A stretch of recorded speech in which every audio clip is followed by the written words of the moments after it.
Unit number 4चा हा last part आहे. 4.4 idioms नावाचा पार्ट आहे. त्यालाच आपण मराठीमध्ये वाक्प्रचार असं म्हणतो.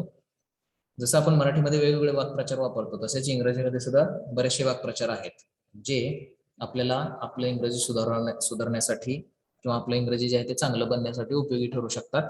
तर ते वाक्प्रचार आपल्याला आज काय करायचे तिथं अभ्यासायचे आहेत. इंग्रजीमधले काही कॉमन वाक्प्रचार जे आहेत ते वाक्प्रचार आपल्याला इथं पाहायचे, त्याचा अर्थ आणि त्याचा वाक्यात उपयोग, आणि ते आपल्याला परीक्षेला सुद्धा विचारले जातात. त्यामध्ये आपण लक्षात ठेवायचं आहे की ते कसं करायचं आहे.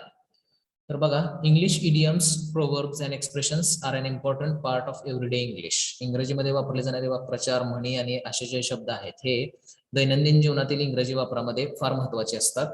दे come up all the time in both written and spoken language. आणि त्याचा वापर जो आहे तो लेखी आणि बोली इंग्रजी भाषेमध्ये नेहमीच केला जातो.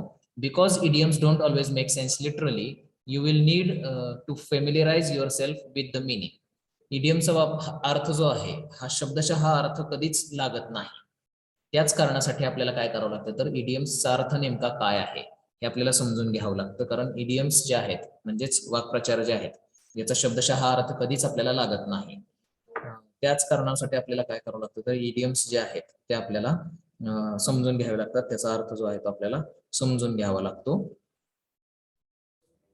त्याचा वापर सुद्धा कसा करावा लागतो तो आपल्याला समजून घ्यावा लागतो. म्हणजे त्याचा अर्थ आणि वापर दोन्ही आपल्याला समजून घ्यावं लागणार आहे. That may seem like a lot of work. आता हे बरंचसं वाटत असेल काम, म्हणजे इडियमचा अर्थ समजून घेणं आणि इडियम्स समजून घेणं हे फार कठीण काम आहे असं वाटू शकतं, परंतु तसं नाहीये. But learning idioms is a fun, especially when you compare English idioms to the idioms in your own language. ज्यावेळी तुम्ही तुमच्या भाषेतील वाक्प्रचार आणि इंग्रजीतील वाक्प्रचार एकमेकांशी कम्पेअर कराल त्यावेळी तुम्हाला इडियम्स ज्या आहेत ह्या शिकण्यामध्ये फार आनंद येईल, फार मजा वाटेल. Learning to use common idioms and expressions will make your English sound more native. So it's good idea to master some of these expressions. Idioms, इंग्रजी इडियम्स शिकण्यामुळे काय होईल, तर तुमचं जे इंग्रजी आहे ते अतिशय उत्कृष्ट बनेल. अतिशय चांगल्या पद्धतीचे इंग्रजी जे आहे ते तुम्हाला वापरता येईल. आणि म्हणून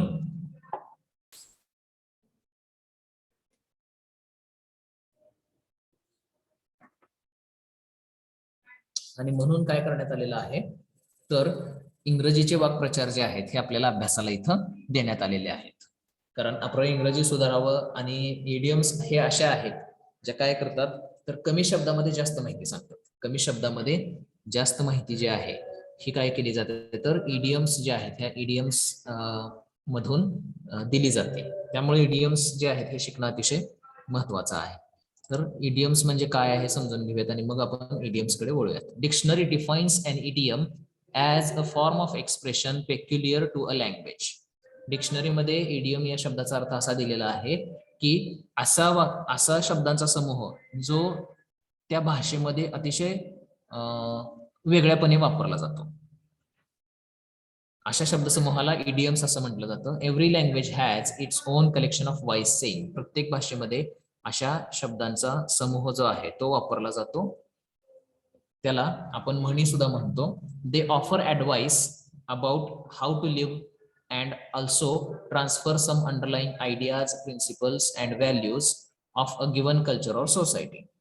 इडियमच्या माध्यमातून काय केलं जातं, तर सल्ला दिला जातो. कशाबद्दल सल्ला दिला जातो, तर कसं जगावं याबद्दलचा सल्ला जो आहे तो दिला जातो. आयुष्य कसं जगावं याबद्दलचा सल्ला दिला जातो. आणि त्या समाजामधल्या, त्या संस्कृतीमधल्या काही गोष्टी ज्या आहेत, काही संकल्पना ज्या आहेत ह्या एका पिढीकडून दुसऱ्या पिढीकडे या इडियमच्या माध्यमातून ट्रान्सफर केल्या जातात, इडियमच्या माध्यमातून दिल्या जातात.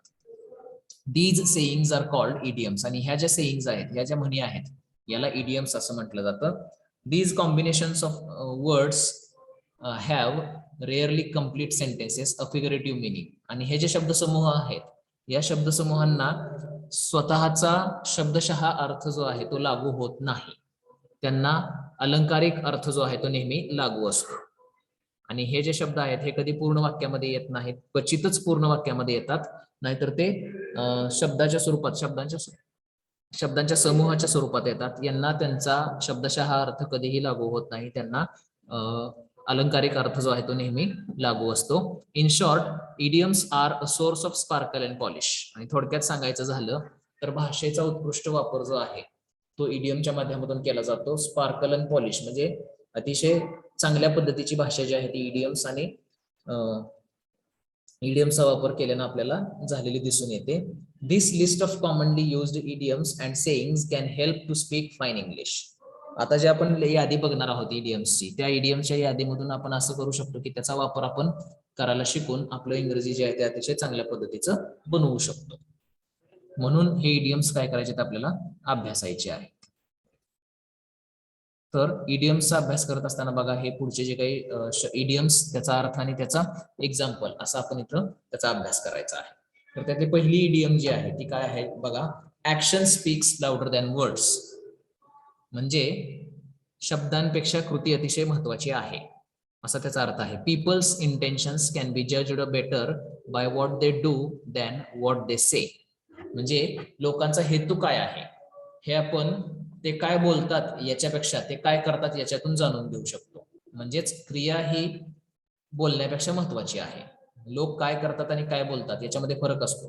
ते बोलतात याच्यावरती विश्वास ठेवण्यापेक्षा ते काय करतात याच्यावरती विश्वास ठेवणं जास्त महत्वाचं असतं. म्हणजेच क्रियेपेक्षा शब्दांपेक्षा क्रिया महत्वाची असते. For example, without any arguments we completed our project successfully. After all action speaks louder than words. कोणत्याही प्रकारचा वाद न घालता आम्ही आमचा प्रोजेक्ट जो आहे तो वेळेवरती पूर्ण केला. कारण का, शब्दांपेक्षा क्रिया महत्वाची असते, बोलण्यापेक्षा काम जास्त महत्वाचं असतं. त्यानंतर पुढचं आहे अ हॉट पोटॅटो. पुढची इडियम आहे.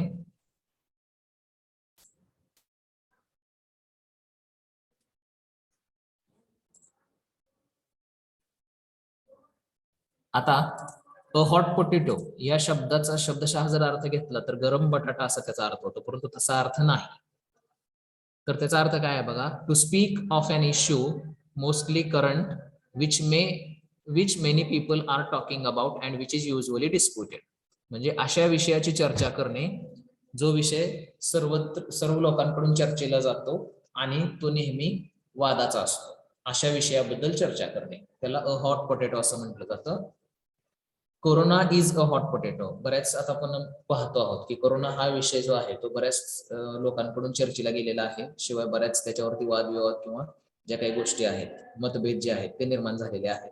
तर corona is a hot potato असं आपण म्हणू शकतो. म्हणजे कोरोना हा विषय जो आहे तो सध्या जास्त चर्चेला गेलेला आहे असं आपण त्याला म्हणू शकतो. त्यानंतर दुसरी आहे ऍड इन्सल्ट टू इंजुरी. आपल्याला मराठीमध्ये आपल्याला म्हणतो आपण जखमेवरती मीठ चोळणे. तर हा इंग्रजीमध्ये त्या पद्धतीने वापरला जातो, ऍड इन्सल्ट टू इंजुरी, जखमेवरती मीठ चोळणे. To further a loss with mockery or indignity to worsen and unfavourable situation. म्हणजे जखमेवरती मीठ चोळणे म्हणजे एखादी गोष्ट वाईट घडलेली असेल तर त्याच्यावरती अजून वाईट टीका टिप्पणी करणे किंवा जखमेवरती मीठ चोळणे म्हणजे आपल्याला लक्षात येतं लगेचच. एक्झाम्पल काय, pessimistic people have a habit of adding insult to injury. निराशावादी लोकांना जखमेवरती मीठ चोळवण्याची सवय असते. निराशावादी लोकांना जखमेवरती मीठ चोळण्याची सवय असते. म्हणजे निराशावादी लोक असे असतात की एखादी वाईट गोष्ट घडलेली असेल तर त्याच्यात अजून वाईट काय घडेल हे सांगते. तर अशा प्रकारे जखमेवर मीठ चोळणे हे आपण तिथं म्हणू शकतो. At the drop of a hat म्हणजे टोपी खाली पडताच. आता टोपी खाली पडताच असा मराठी शब्दशः त्याचा अर्थ आहे, परंतु त्याचा जो याचा अर्थ आहे, दडलेला अर्थ जो आहे किंवा अलंकारिक अर्थ जो आहे तो काय, विदाउट एनी हेजिटेशन किंवा इन्स्टंटली, म्हणजे कोणत्या पुढं मागं न बघता किंवा लगेचच अशा अर्थाने आहे.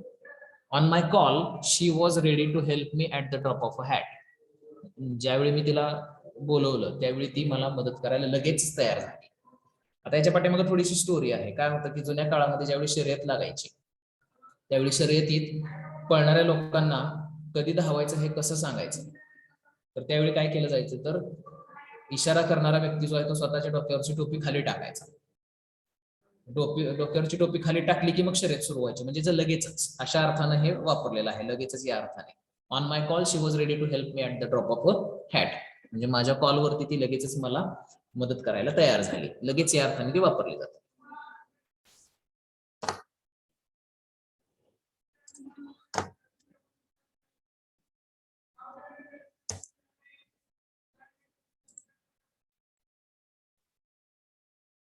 नेक्स्ट आहे back to the drawing board. Back to the drawing board या शब्दाचा अर्थ काय आहे बघा, ड्रॉइंग बोर्डकडे परत जाणे असा शब्दशः अर्थ आहे, परंतु तो त्याला लागू होत नाही. त्याचा अर्थ काय बघा, when an attempt fails and it's time to start all over. म्हणजे ज्यावेळी एखादा प्रयत्न फसतो त्यावेळी आपल्याला परत पहिल्यापासून सुरुवात करावी लागते. तर back to the drawing board याचा अर्थ आहे परत पहिल्यापासून सुरुवात करणे. आता याच्यात सुद्धा कसं आहे, चित्र एखादा चित्रकार काढत असेल आणि त्या चित्रामध्ये जर एखादी गोष्ट चुकली तर ते पूर्ण चित्र खराब होतं. त्यावेळी काय करावं लागतं, परत पहिल्यापासून चित्र काढायला घ्यावं लागतं. तर अशा अर्थाने हे एडीएम जे आहे, वाक्प्रचार जो आहे तो तयार झालेला आहे आणि त्याचा अर्थ आहे परत पहिल्यापासून सुरुवात करणे. For example, twice Veena had to go back to the drawing board for her new project. वीनाला तिचा प्रोजेक्ट करत असताना 2 वेळा परत पहिल्यापासून सुरुवात करावी लागलेली आहे. त्यानंतर पुढचं आहे ball is in your court. Sports मधून हे इडियम जे आहे ते तयार झालेले आहे आणि त्याचा अर्थ आहे it is up to you to make the next decision or step. म्हणजे तुम्ही ठरवायचं आता काय करायचं. म्हणजे ज्यावेळी हॉकीचे खेळ किंवा फुटबॉलचा खेळ ज्यावेळी चालू असतो त्यावेळी ज्या व्यक्तीकडे तो बॉल असतो त्यानं ठरवायचं असतं की तो बॉल कुणाकडे ढकलायचा. तर त्याच्यावरून ही तयार झालेली आहे की आता त्या व्यक्तीने ठरवायचं की निर्णय काय घ्यायचा. त्या अर्थाने ती वापरली गेलेली आहे. एक्झाम्पल त्याचं आहे, the manager told the employees that now the ball was in their court. मॅनेजरने आता कर्मचाऱ्यांना सांगितलं होतं की आता त्यांनी ठरवायचं आहे की काय करायचं आहे. अशा अर्थाने ही ईडीएम जी आहे ती वापरली गेलेली आहे की डिसिजन घेणारा व्यक्ती जो आहे तो त्याने ठरवायचं आहे की नेमकं काय करायचंय. म्हणजे ball is in your court ही ईडीएम त्याच्यासाठी वापरली जाते. त्यानंतर पुढे आहे barking up the wrong tree. आता barking up the wrong tree, barking म्हणजे भुंकणे आणि चुकीच्या झाडाकडे बघून भुंकणे असा ते अर्थ होतो थोडक्यात त्याचा. परंतु त्याचा अर्थ न होता काय आहे तर looking in the wrong place, चुकीच्या जागी शोधणे किंवा अक्युजिंग द रॉंग पर्सन किंवा चुकीच्या व्यक्तीला दोष देणे असा त्याचा अर्थ आहे. म्हणजे चुकीच्या गोष्टीकडे बोट करणे किंवा चुकीच्या ठिकाणी एखादी गोष्ट पाहणे. Nisha was barking up the wrong tree for her demotion. निशाचं डिमोशन झालेलं आहे परंतु ती चुकीच्या व्यक्तीला तिच्या डिमोशनसाठी दोष देत आहे. चुकीच्या व्यक्तीला दोष देणे असा त्याचा अर्थ आहे.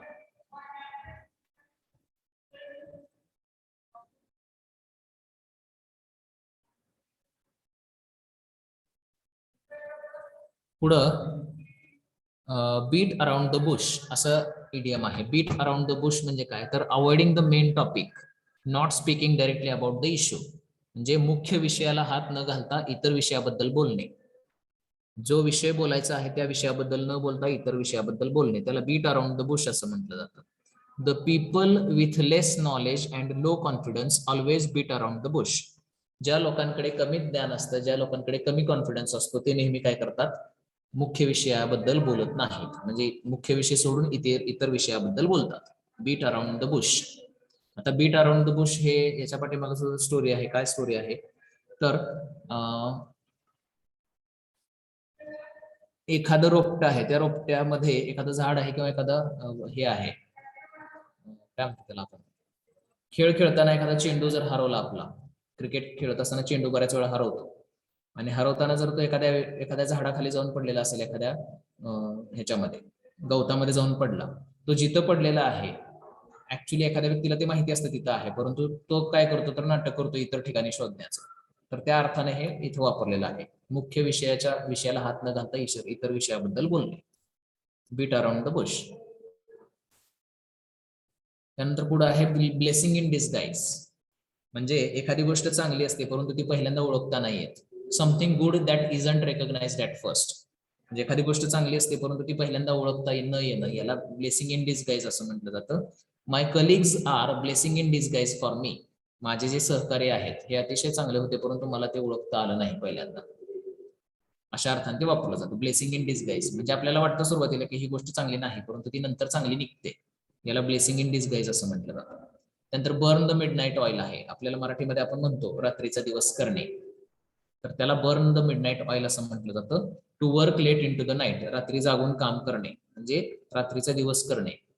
ॲल्युडिंग to the time before electric lighting. किंवा जे विद्युत लाईटचा शोध होण्या अगोदरच्या वेळेचा संदर्भ देण्यासाठी हे वापरलं जातं. Burn the midnight oil. During exams students burn the midnight oil. परीक्षेच्या कालावधीमध्ये विद्यार्थी रात्रीचा दिवस करतात. नेक्स्ट आहे कांट जज a book by it's cover किंवा डोंट जज a book by it's cover असा त्याचा अर्थ आहे. तर त्याचा अर्थ असा आहे कॅनॉट जज समथिंग प्रायमरीली ऑन अपिअरन्स. आपण मराठीमध्ये याला वापरतो बघा, मराठीमध्ये म्हण वापरतो, दिसतं तसं नसतं, अशा अर्थानेही वापरलं गेलेलं आहे. म्हणजे पुस्तकाचं कव्हर बघून ठरवायचं नाही की ते पुस्तक कसं आहे, ते वाचायचं. फक्त ते दिसतंय कसं याच्यावरून आपण ठरवू शकत नाही की ते कसं आहे. तर त्याला आपण म्हणतो दिसते तसं नसते. हे इडियम जे आहे ते त्या अर्थानं वापरले गेलेले आहे. तर एक्झाम्पल मध्ये त्याच्यात सांगितलं गेलंय बघा, interviewers are surprised to realize the knowledge of a student coming from rural background. You really can't judge a book by its cover. म्हणजे इंटरव्ह्यू घेणाऱ्या व्यक्ती ज्या आहेत ह्या आश्चर्यचकित झालेल्या आहेत. खेड्यातून येणाऱ्या विद्यार्थ्यांचं नॉलेज बघून इंटरव्ह्यू घेणारे व्यक्ती जे आहे ते आश्चर्यचकित झालेले आहे. कारण का, तर असं म्हटलं जातं की दिसते तसे नसते. कांट जज a book by it's cover याचा अर्थ तो, ती इडियमचा अर्थ तो होतो.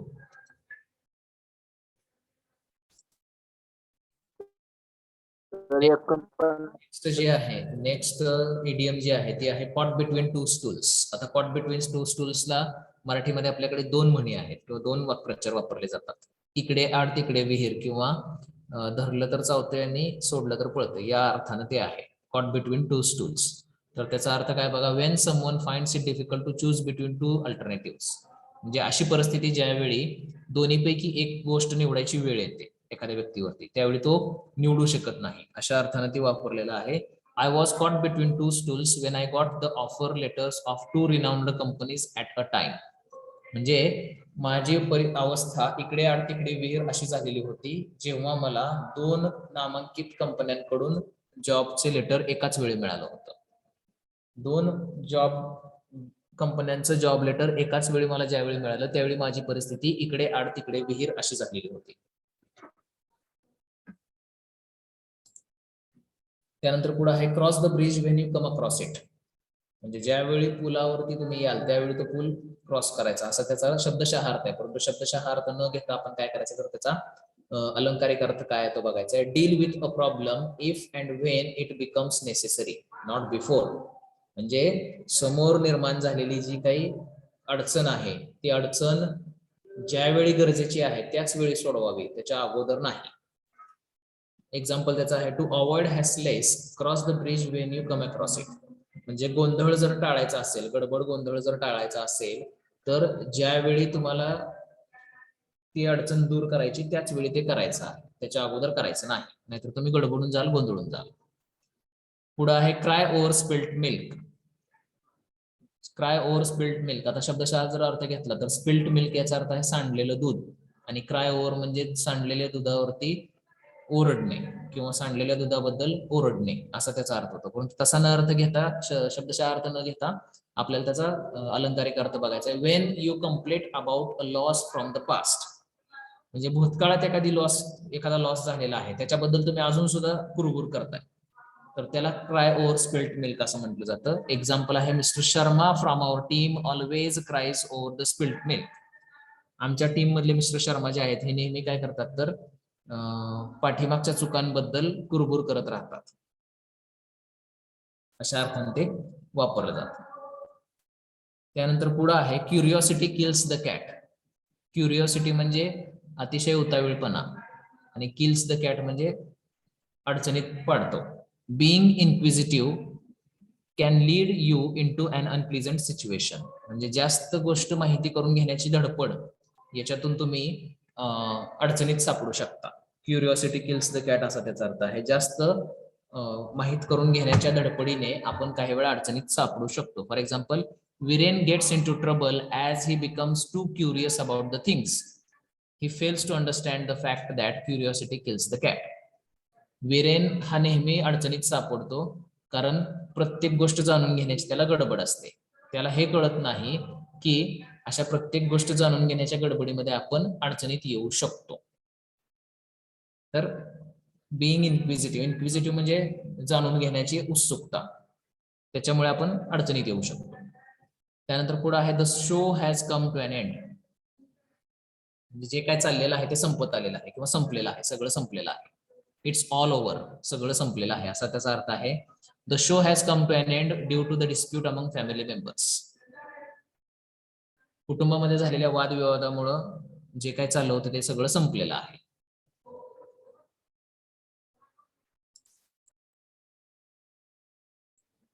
Every dark cloud has a silver lining. आता शब्दशः जर अर्थ घेतला तर प्रत्येक काळ्या ढगाला चंदेरी कडा असते असा त्याचा अर्थ आहे. परंतु तो अर्थ न घेता काय आहे तर be optimistic, even difficult times will lead to better days. आपण सकारात्मक असलं पाहिजे कारण कठीण परिस्थितीतून सुद्धा चांगल्या गोष्टी घडतात असा त्याचा अर्थ आहे. Every dark cloud has a silver लाइनिंगचा अर्थ आहे आपण सकारात्मक असलं पाहिजे कारण प्रत्येक कठीण प्रसंगातून चांगल्या गोष्टी घडतात. Example, mister Tripathi had a loss in business but he did not lose hope as he believed that every dark cloud has a silver lining. Mister Tripathi यांना व्यवसायामध्ये फार मोठा तोटा झालेला आहे परंतु त्यांनी त्यांचा आत्मविश्वास गमावला नाही कारण त्यांना माहिती होतं की प्रत्येक कठीण परिस्थितीनंतर चांगल्या गोष्टी घडतात. तर त्याला every dark cloud has a silver lining असं म्हटलं जातं. त्यानंतर आहे hear it on the grapevine, म्हणजे अफवा ऐकणे. To hear rumours about something or someone, एखाद्या गोष्टीबद्दल किंवा एखाद्या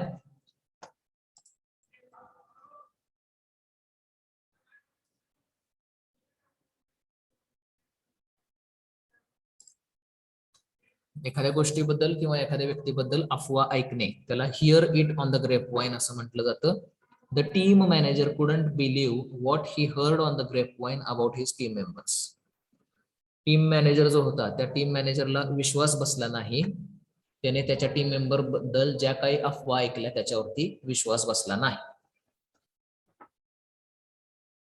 अफवा ऐकणे, hear it on the grapevine.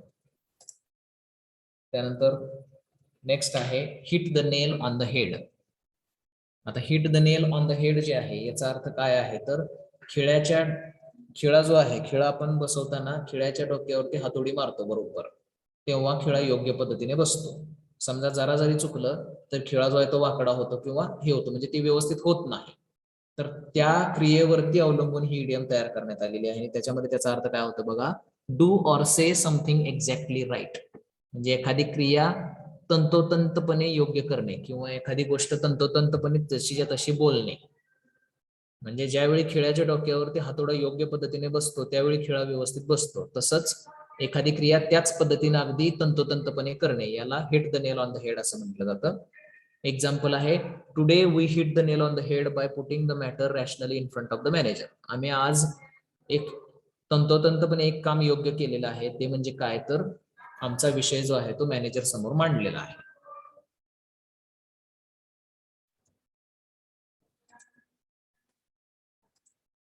त्यानंतर पुढे आहे कीप समथिंग ऍट बे. कीप समथिंग ऍट बे याचा अर्थ आहे एखादी गोष्ट दूर ठेवणे. कीप समथिंग अवे, एखादी गोष्ट दूर ठेवणे. A good teacher always keeps prejudice at bay. A good leader always keeps prejudice at bay. एक चांगला नेता जो आहे तो नेहमी काय करतो तर पूर्वग्रहांना स्वतःपासून दूर ठेवतो. दूर ठेवणे. त्यानंतर पुढचं आहे kill two birds with one stone. आपल्याकडे ही म्हण आहे, मराठीमध्ये आपण वापरतो हे. एका दगडात दोन पक्षी मारणे, एकाच वेळी दोन गोष्टी पूर्ण करणे.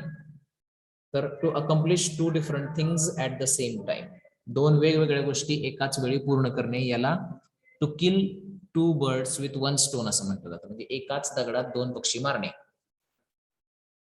For example, my trip to Germany will kill two birds with one stone. I will do my work as well as have a great time with my family. माझं जर्मनीची जी ट्रिप आहे त्याच्यामुळे एका दगडात मी दोन पक्षी मारू शकतो, माझं कामही पूर्ण होतंय आणि माझ्या कुटुंबासमवेत मला चांगला वेळ सुद्धा व्यतीत करता येतो. तर एका दगडात दोन पक्षी मारणे, kill two birds with one stone, ही इडियम वापरली जाते.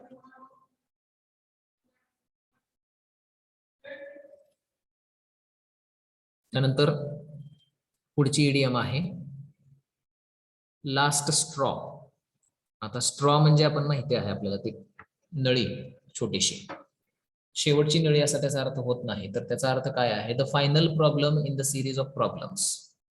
म्हणजे जे काही आपल्याला अडचणी निर्माण झाल्या होत्या वेगवेगळ्या, त्या अडचणींमधली शेवटची अडचण, तर त्याला द लास्ट स्ट्रॉ असं म्हटलं जातं, शेवटची अडचण. We are now stress free as this is the last straw. म्हणजे आता आपण थोडंसं रिलॅक्स होऊ शकतो कारण ही शेवटची अडचण आहे, शेवटचा प्रॉब्लेम आहे. तर त्याला लास्ट स्ट्रॉ असं म्हटलं जातं.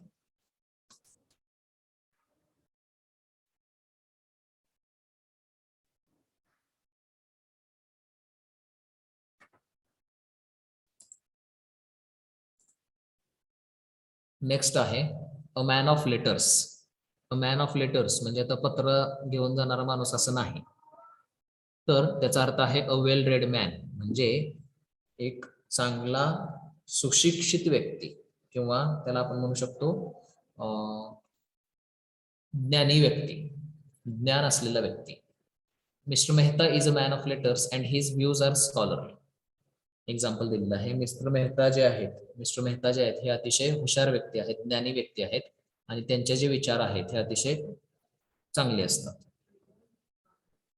त्यानंतर पुढे आहे let the cat out of the bag.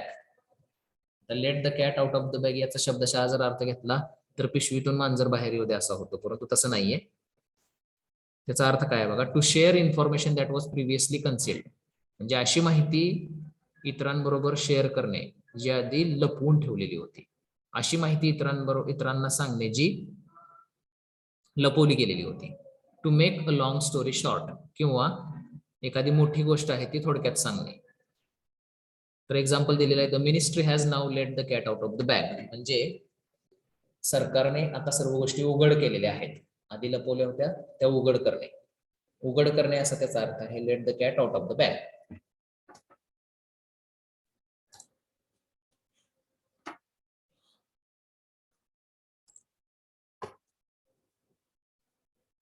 पुढची इडियम आहे क्रोकोडाईल टीयर्स. आता हे सगळ्याला माहिती आहे, हिंदी चित्रपटांमध्ये हा डायलॉग नेहमी वापरला जातो. क्रोकोडाईल टीयर्स म्हणजे प्रिटेंडेड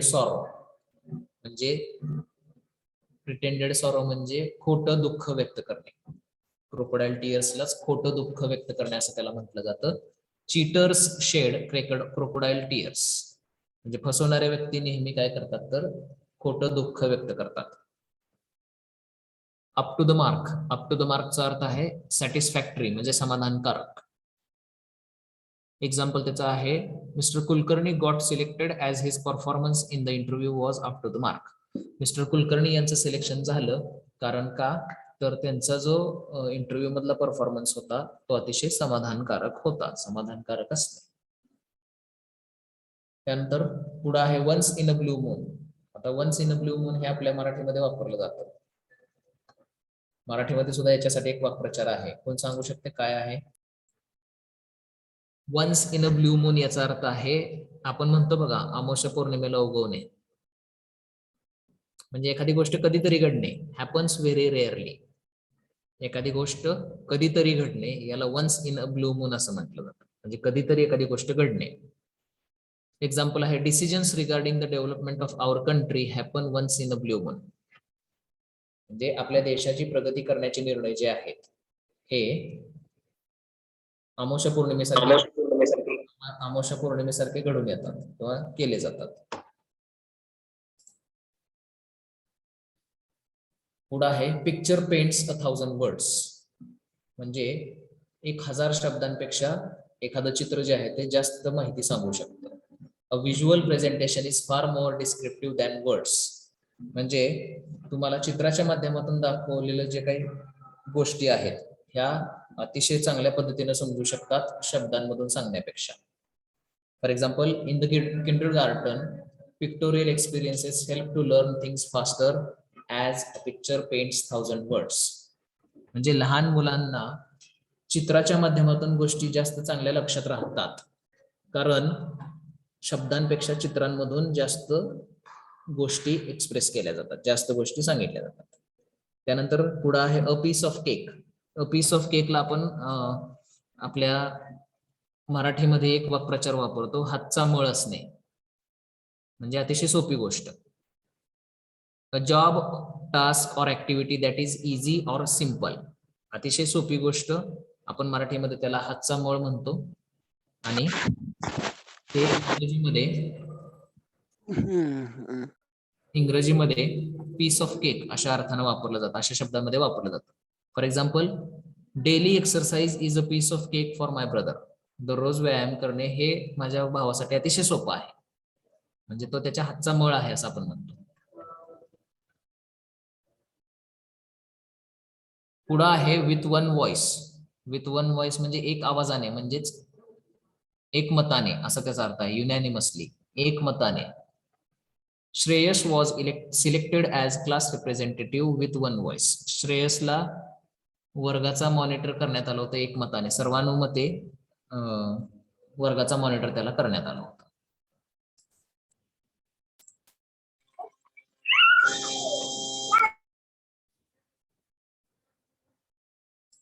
पुढचं एक्झाम्पल आहे sit on the fence. Sit on the fence, आता फेन्सचा अर्थ आहे कुंपण, आणि कुंपणावरती बसणे असा शब्दशः त्याचा अर्थ होतो, परंतु शब्दशः अर्थ आपल्याला घ्यायचा नाही असं आपण म्हटलेलं आहे. तर ते त्याचा अर्थ काय बघा, this is used when someone does not want to choose or make a decision. म्हणजे ही जी इडियम आहे ही कधी वापरली जाते, तर अशी गोष्ट सांगण्यासाठी की ज्याच्यामध्ये एखादा व्यक्ती जो आहे त्याला एखादी गोष्ट निवडायची नाहीये किंवा त्याला निर्णय घ्यायचा नाहीये, अशा वेळी ही वापरली जाते. For example, a few employees often sit on a fence in the critical situation. म्हणजे बरेचसे काही कर्मचारी जे आहेत हे नेहमी काय करतात, तर अतिशय बिकट परिस्थितीमध्ये निर्णय घेत नाहीत किंवा निर्णय घेणं टाळतात. Steal someone's thunder. Steal someone's thunder म्हणजे काय, तर to take the credit for something someone else did. जे एखाद्यानं केलेल्या कार्याचं क्रेडिट घेणे, एखाद्याने केलेल्या कार्याचं क्रेडिट घेणे, त्याला स्टील समवन्स थंडर असं म्हटलं जातं. तर त्याचं एक्झाम्पल आहे, Mrs Neha steals someone's thunder and boasts of herself. Mrs Neha काय करतात, तर इतरांच्या कार्याचं क्रेडिट स्वतः घेतात आणि स्वतःबद्दल फुशारकी मारतात. इतरांनी केलेल्या कार्याचं क्रेडिट स्वतः घेतात आणि स्वतःबद्दल फुशारकी मारतात. त्यानंतर पुढे आहे to hear something straight from the horse's mouth. आता या इडियमच्या पाठीमागे सुद्धा एक कथा आहे. तर अशी कथा आहे की काय होतं, काही लोक जे आहेत ते युद्धावरती जातात. युद्धावरती जात असताना ते स्वतः बरोबर घोडे घेऊन गेलेले असतात. युद्धावरती चालल्या म्हणल्यावर ते घोड्यावर जातात. परंतु युद्ध झाल्यानंतर काय होतं, तर त्यातला एकही माणूस वाचत नाही आणि त्यांनी जे नेलेले घोडे असतात त्यातले काही घोडे वाचतात आणि ते घोडे परत त्यांच्या मायदेशी परत जातात. आता युद्धामध्ये नेमकं घडलं काय हे कुणाकडून ऐकायचं, कारण सगळे गेलेली माणसं तर युद्धामध्ये मारली गेलेली आहेत. आता राहिले कोण जिवंत, तर घोडेच जिवंत राहिले. आता त्यांनाच विचारलं पाहिजे की नेमकं काय घडलं, कारण त्यांनी स्वतः पाहिलेलं आहे त्यांच्या डोळ्याने. तर या कथेतून ही इडियम जी आहे ती निर्माण झालेली आहे. तर त्याचा अर्थ काय आहे, to hear something from the authoritative source. ज्या व्यक्तीनं ती गोष्ट स्वतः पाहिलेली आहे, स्वतः अनुभवलेली आहे, त्या व्यक्तीकडून ती गोष्ट ऐकणे, याला to hear something straight from the horse's mouth असं म्हटलं जातं.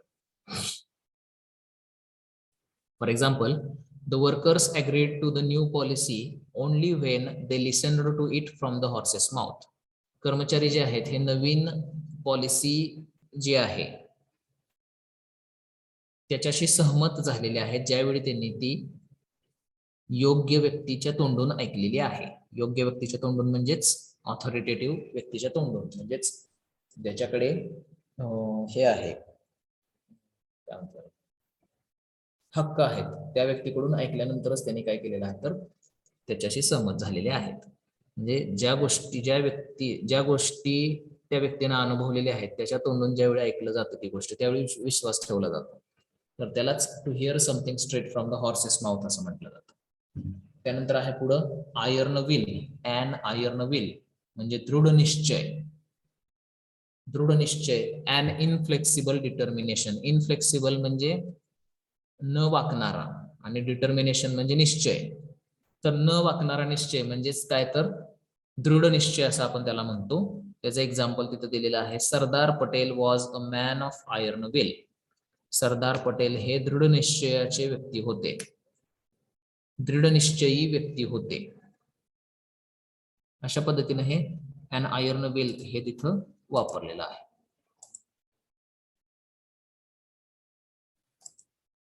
पुढचं आहे बघा कासल इन द एअर. आपण म्हणतो बघा हवेत घर बांधणे. हवेत घर बांधणे याला कासल इन द एअर असं म्हटलं जातं. त्याचा अर्थ आहे इमॅजिनरी स्कीम्स, म्हणजे काल्पनिक गोष्टी. तर काल्पनिक गोष्टी ज्या आहेत, असा त्याचा अर्थ आहे कासल इन द एअर, हवेत घर बांधणे. आणि एक्झाम्पल त्याचा आहे my friend builds castle in the air and actually does nothing to accomplish it. माझा मित्र जो आहे तो हवेत घर बांधतो, म्हणजे बऱ्याचशा संकल्पना करतो परंतु त्या पूर्ण करण्यासाठी काहीच करत नाही. कासल इन द एअर त्याचा अर्थ असा आहे to build castle in the air means to imagine something, काहीतरी गोष्टी इमॅजिन करणे. परंतु त्याचे एक्झाम्पल तिथे दिलेलं आहे की माझा मित्र हा नेहमी काहीतरी गोष्टी अशा नवनवीन संकल्पना ज्या आहे या तो इमॅजिन करतो परंतु त्याच्यावरती कधीच तो काम करत नाही, ते पूर्ण करण्यासाठी कधीच तो काम करत नाही. आणि लास्ट आहेत ह्या काही इडियम्स आहेत त्या bye hook or by crook.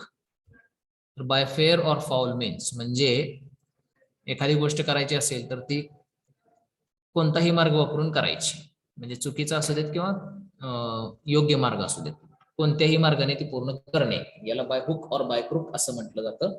He was so desperate for the post that he decided to achieve it by hook or by crook. तो त्या जॉबसाठी इतका उताविळा झालेला होता की त्याने ती जागा तो जॉब कोणत्याही प्रकारे मिळवण्याचं ठरवलं होतं, म्हणजे योग्य मार्गाने असू देत किंवा अयोग्य मार्गाने असू देत ते मिळवण्याचं त्याने ठरवलं होतं. असं तिथं by hook or by crook असं म्हटलं जातं, त्याला अर्थ आहे. त्यानंतर once for all. Once for all आहे. वन्स फॉर ऑल या इडियमचा अर्थ आहे शेवटी, फायनली. फायनली म्हणजे काय तर एकदाच झालं अशा अर्थाने. Once for all my daughter finished with all her school projects. शेवटी माझ्या मुलीचे सर्व शाळेचे प्रोजेक्ट जे आहेत ते पूर्ण झाले, अशा अर्थाने शेवटी. वन्स फॉर ऑल याचा अर्थ तिथं वापरला जातो. वन्स फॉर ऑल म्हणजे झालं एकदाच अशा अर्थाने ते वापरलं जातं. आणि शेवटची इडियम आहे at a stretch. At a stretch म्हणजे सतत या अर्थाने वापरली जाते. सतत, सतत या अर्थाने ती वापरली जाते. कंटिन्युअसली असा त्याचा अर्थ आहे. सतत या अर्थाने ती वापरली जाते. We have been working on the task at a stretch. आम्ही हे काम जे आहे ते सतत करत आहोत या अर्थाने ते वापरले जाते. अशा प्रकारे इडियम्स झालेले आहेत. इडियमची एक्सरसाइज जी आहे ती आपल्याला अशा पद्धतीने विचारली जाते. Write sentences using the following idioms. खालील वाक्यांचा वापर करून खालील इडियमचा वापर तुमच्या वाक्यामध्ये करा. In a nutshell, at the outset, a bosom friend, in full swing, hit the hay, in the dark, true to the salt, for the sake of, in a state of आणि लुक फॉरवर्ड टू. अशा काही idioms आहेत तुम्हाला एक्सरसाइजला दिलेल्या आहेत, तर त्या तुम्ही गुगलवरती सर्च करून याचा अर्थ समजून घेऊन तुम्ही ते सर्च करून अभ्यासू शकता. गुगलवरती सगळंच दाखवलेलं बरोबर असतं असं नाही, काही वेळा तुम्हाला ते वाचावं लागतं आणि त्याचे ते खरं आहे की खोटं आहे हे तपासून पाहावं लागतं. त्यामुळं तुम्ही थोडक्यात त्याच्यावरती किती विश्वास ठेवायचा आहे तुम्ही ठरवायचा आहे.